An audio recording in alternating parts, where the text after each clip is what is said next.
I have very nostalgic memories about Dimensions in Time. Honestly, I've seen student videos that were better made. Featuring all of the surviving Doctors and all of the companions. So I think generally it's an enjoyable story. Just turn your brain off and enjoy what's in front of your eyes.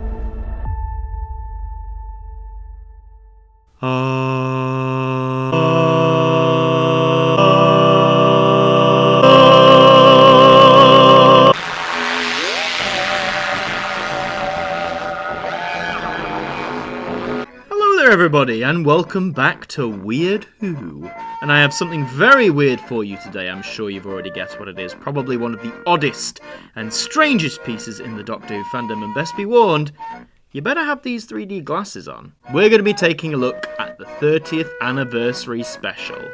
And that, of course, is... Dimensions in Time. Dimensions in Time. Dimensions in Time. The Dimensions in Time. Dimensions in Time. Dimensions in Time.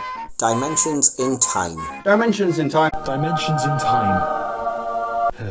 So sit back, put your 3D glasses on, and let's talk a bit about this thing. The briefest bit of context ever. Doctor Who started in 1963, stopped in 1989, and by 1993 it was long believed the programme would not be coming back. Hooray! Context done. But do not despair. 1993 was also the show's 30th anniversary, and we had an anniversary special to enjoy, baby! Now, right. Doesn't this sound cool? A two-part story using the latest in 3D technology in a story featuring all the surviving Doctors? Oh my god! Don't look at the light! I can't help it. It's so beautiful. I must have been about 8 when it was on, and I remember being very excited about Children in Need that year, because you had the 3D glasses. I was about 7 years old when I first watched it, and it was the most exciting event because there was going to be a new Doctor Who episode. For those who are unaware, I'll give you a brief synopsis. In a world where the East End of London feels even more predictable than usual, the Doctor arrives in the year 1973. 93. 2013? Oh, f*** it. What year is this? What is he doing jumping around the set of Albert Square? You'll have to find out. Starring all the remaining Doctors. The Velvet One. The one who was probably forced to be there. The one who looks like he hasn't aged a day. The one who gets overlooked. Again. And the present one, who appears at the beginning and the end, and was reportedly hungover for most of the filming. Alongside their companions, Ace, Mel, Susan, Sarah Jane, Nissa, Perry, Liz, Mike Yates, Bessie, the Brigadier, Romana, Victoria, Leela, and for good measure, K9.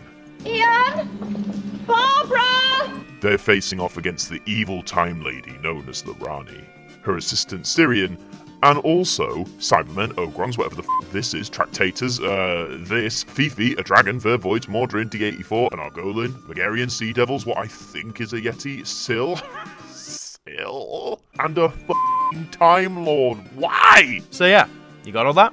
To be completely honest, I know if I was a kid in 1993 and heard that synopsis, I would be hyped. You're telling me all the Doctors and several of the companions are going to be facing off against many of the show's iconic villains?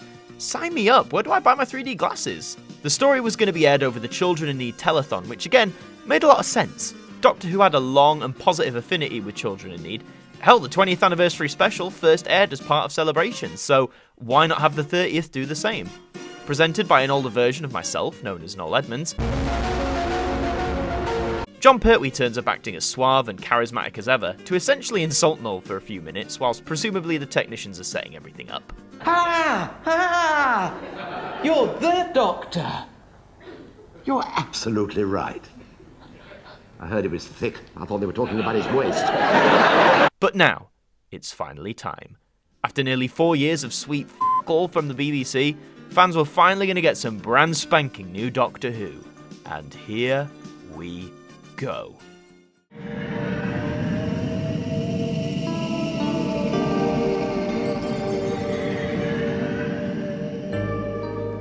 Pickled in time, like gherkins in a jar. Oh, okay. Well, I think we've seen all we need to here, folks. Thanks for coming by. I mean, what a way to open up, with William Hartnell and Patrick Troughton's disembodied heads flying around in the Rani's TARDIS. I've seen some people say that this is disrespectful. I disagree. I mean, aside from stock footage, if you wanted to get the two Doctors who at the time were no longer with us into celebrations, this was one way you could do it, I guess? I mean, the models they've used look nothing like the first two Doctors, but it was 1993. Let's cut 'em some slack. But before we get into the plot, what was that line? Pickled in time, like gherkins in a jar. We're 10 seconds in, and you've arguably heard the most iconic line of this whole thing. Pickle. Anyhow, the story. So, the Rani here, along with Sirian, someone she's just acquired, presumably, have decided to trap all of the Doctors in a 20-year time loop in the same area of London's East End. There you are, that's the 30th anniversary plot. Oh, and this thing, it's known as a time hole. A time hole.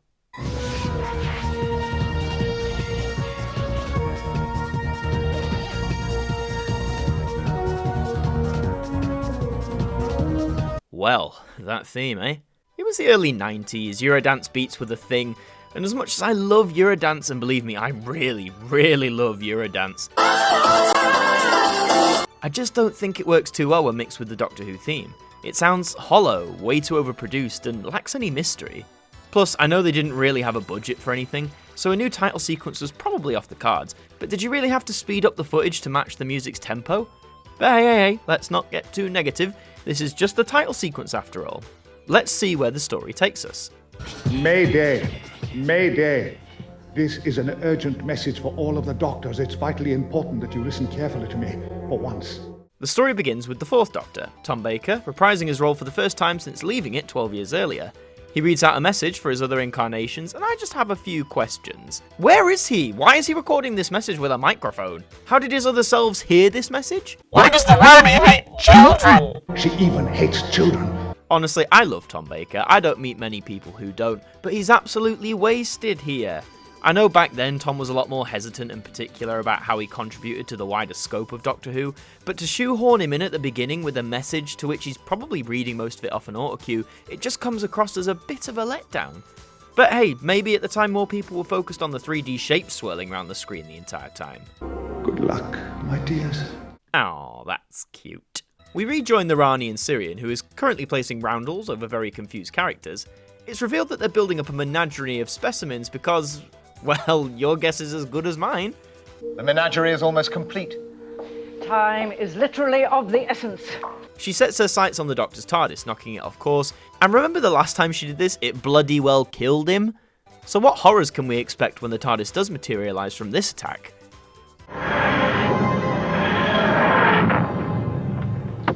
Oh, to be in China now that November's here. Oh, our heroes seem absolutely fine. No tumultuous buffeting here, boys, just the good old Cutty Sark in the year 1973. They chat for a while about this strange occurrence, before Lucky Seven weirdly chastises Ace for reading a sign? Ace, what are you doing? And then, without warning, white pixels invade the screen and transport us to Albert Square. Oh yes, that Albert Square. I don't think I've mentioned it yet, but this special is a crossover between Doctor Who and EastEnders. Well, before hilarity ensues, the 7th Doctor has been swapped out for the 6th. A complete stranger to Ace, but one she quickly accepts after one question and answer. Hey, you're not the Doctor. Yes, I am, Ace. The pair meet Sanjay and Geeta, which I'm assuming were important characters in EastEnders back then. After some classic banter and revealing we are now in the year 1993, white pixels invade again and take us to the next time jump. Same place, but different heroes. What's happening? Change.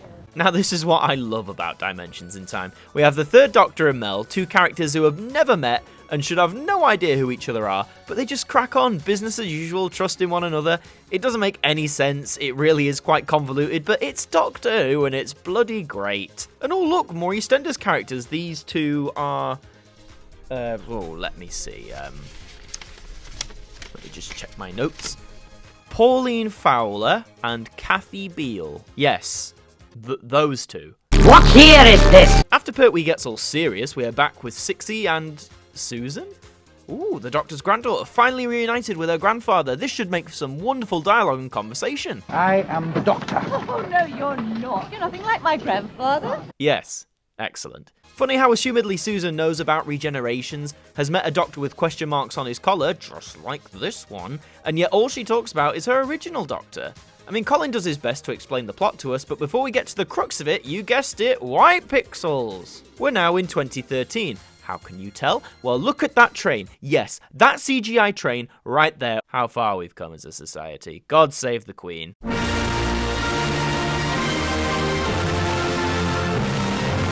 Anyhow, Sarah Jane is here and catches up with the third Doctor.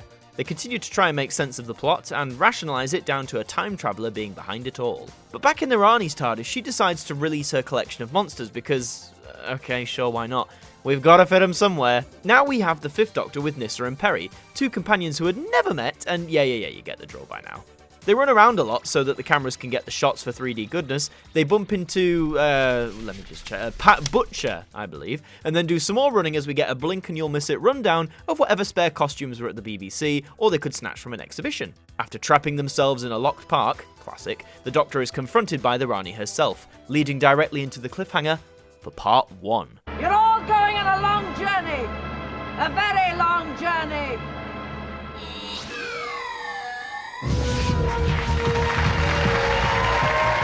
Now, you've got to give this show credit. For one, the audience in the studio seemed to be loving it. Second, this was the first new Doctor Who in nearly 4 years, and you can't deny it's quite fun seeing all these different Doctors and companions run around together one more time. Bonus if you're an EastEnders fan as well. But as my older self said, the concluding part aired the next evening as part of his house party. Also, as if 3D wasn't gimmicky enough, they also had a phone-in vote, where you could decide which EastEnders character was going to help the Doctor. All in a good cause, as the money raised would go to children in need. It was between Mandy and Big Ron. The votes came in, and Mandy won by quite a margin, and thus it was time for part 2 of Dimensions in Time to begin. We pick up where we left off, with the Rani threatening the Doctor. Peter Davison tries feverishly to decipher the plot, and in doing so transforms back into John Pertwee, with Liz Shaw this time. Liz is apparently mind-controlled towards the Rani, and that mind control must be pretty weak as she instantly attempts to wrestle the weapon from her, whilst Pertwee clambers behind a gate. Me too, John. Me too. But hey, who's this? Why, it's Mandy, of course, the one we voted for. Let's see how she'll help the Doctor. What are you doing? Late for her alarm! Oh, that was it? She helps Liz escape by grappling her, and then runs off herself? Oh, and if you're disappointed and wanted Big Ron like I did, here's that deleted scene. What do you think you're doing? Get on. It's pretty much the same thing, only debatably worse. God damn it, Big Ron! I spent 36 pence on you, man! But all that disappointment is swept aside by the appearance of a familiar yellow car. Why, it's Bessie, of course, and with Mike Yates at the wheel, disarms the Rani and speeds off with the Doctor to find the TARDIS. Well, we gotta get across the river, and how else would you do that? By being flown in a helicopter with the Brigadier himself. When we reach the other side, it's now the 6th Doctor, providing the much desired meet-up with Sixie and the Brigadier. It's a criminally short interaction, but I can't lie, seeing these two meet on a televised episode warms my heart to no end. There's no time for pleasantries! I must find my young friend! We'll speak soon, old chap. To all of you, I hope. So back in EastEnders land, we see the two lads named, for God's sake, Phil and Grant Mitchell. They enter their garage to see Romana hiding in there, for some reason. Dr. Leggy's the only doctor around here. Doctor Who? After the oldest question is asked, Romana is pulled into the Old Vic by the Rani. So the Old Vic is her TARDIS now? But before you have time to question that further, we have some comedy gold from another EE favourite. Frank Butcher. Well, I've seen him thrown out of the Vic, but never dragged in. We're back on the Cutty Sark, the third Doctor seemingly making up words to complain about being old, and Victoria, whose one line in this whole special is... Who's that terrible woman? I think this is the oldest question, the one that must never be answered. Who's that terrible woman? I walk around like that. After finally finding the TARDIS, we time jump back to our most current Doctor, number 7, and some very obviously dubbed dialogue. The Rani's TARDIS. Leela then escapes from the Rani's TARDIS and provides another dollop of plot exposition, to which it's revealed that she'd been... Romana? What form were you in when she cloned you? I think it's very important. Romana. Wait, so all the companions we've seen have all just been variations of the same being? So we started with Ace, so has every other companion just been Ace in a different body? What does this all mean? Ace returns with McCoy, and K9 for some reason is also here. After tinkering with various bits of prop, the Doctor saves the day by sending the Rani and her TARDIS into the time tunnel, time hole, whatever, instead of him freeing his other selves and his 2 disembodied heads. You know, I said 60 was overlooked again. Why is he absent in the montage? No justice, man. Well, not until Big Finish came along. Certainly I mean, we are difficult to get rid of. And with one charming final line, the special is over. Well, that's 15 minutes of your life, isn't it? Dimensions in Time is a beautiful mess. Yes, it's all over the place. Yes, its plot doesn't make a lick of sense. Yes, companions and monsters are shoehorned in for the sake of it. Yes, I think Frank Butcher is a comedy genius. Never dragged in. But after all of that, it's just 15 minutes of fun. The specials show how wacky, weird, and wonderful Doctor Who can be. That despite the script of the story, it'll always produce that key element of fun. Dimensions in Time is a lot of fun, in one way or another, and I'm glad to see that many people in the fandom view it as such. Keeping in mind that this was a special for children in need. So how much money did it raise? Well, from the phone-in votes alone, I'll let my older self tell you. £101,000 has been raised in this! £101,000, damn! And that isn't counting the additional sale of 3D glasses or screenings at conventions. Also, a lot of people tuned in for this. Going all Doctor Who ratings on you for a second, here are the viewing figures for the 2 parts of Dimensions in Time, both of which have over 13 million viewers. 13 million, man! That hadn't happened since 1979, and as for the average, 13.7 million. That's the second highest average Doctor Who has ever scored in its history. So is it fair to dismiss Dimensions in Time so swiftly? I'd argue not. Despite any misgivings, it brought Doctor Who to a mass audience once more. It raised a ton of money for a good cause, and it gave us one last chance to see some of these characters on our TV screens again. It may be a beautiful mess, but by God, does it put a smile on my face. So after nearly 30 years since Dimensions in Time aired, I think we can look back on it as one of the weirdest pieces of Doctor Who history ever. Dimensions in Time is the audio-visual equivalent of sticking a load of Doctor Who merch in a dumpster fire, putting EastEnders on in the background, and then taking 3 tabs of acid. The plot is not the strongest at all. The whole EastEnders crossover was a mistake. It's a bit of a farce, which would be fine if it was intended to be, but one feels it probably wasn't. Personally, I felt like the production team were in a rock and a hard place by this point. Who's up a podium as a solution? Yeah, I'm not going to rewatch it. Yeah, it's actually pretty rubbish.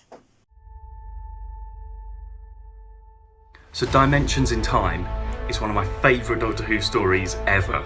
It makes up for with a whole lot of heart and the gumption that it took to put this together to celebrate the 30th anniversary. In all fairness, I even like the rave music too. Cracking concept. EastEnders meets Doctor Who in 3D. I really do enjoy watching it because it is a laugh. It is fun. It was live, broadcast for the first time, and I was watching it. So for that reason, it holds quite a special place in my heart. I recently realised that it was the first piece of Doctor Who content that I ever saw. But it keeps William Hartnell's Doctor as the first Doctor, so I guess NMDs call it a 9 out of 10 episode. Good job. My eyes hurt!